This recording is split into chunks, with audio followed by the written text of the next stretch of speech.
Hi friends, good morning. Please look at the next problem in ratio and proportion. Friends, problem is given in the description box.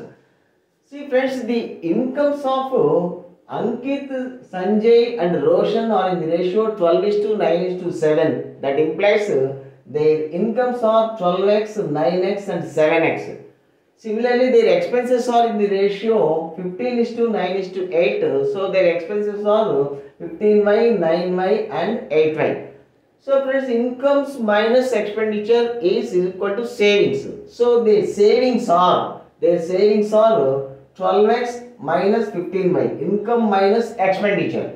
12x minus 15y, this is Ankit.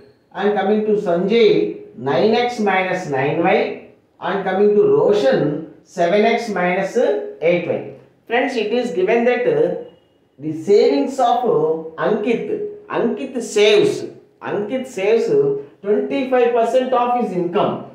The savings of Ankit 12x minus 15y. 12x minus 15y. This is equal to 25% of his income. 25% of 12x 1 by 4. 1 by 4 of 12x 3x.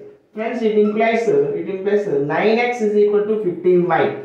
9x is equal to 15y. It again implies 3x. 3x is equal to 5y. 3x is equal to 5y. 3 3s 3 5s. It implies x by y. X by y is equal to 5 by 3 friends. So it implies x is equal to 5, y is equal to 3. We can safely substitute. We want the savings ratio. 12x minus 15y. 12 5s 60.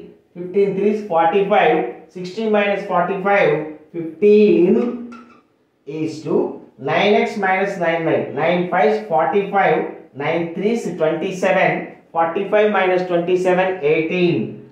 This is Sanjay. And coming to Roshan, 7 5s 35. 8 3s 24. 35 minus 24 11. 15 is to 18 is to 11 is the ratio of their savings friends. Thank you.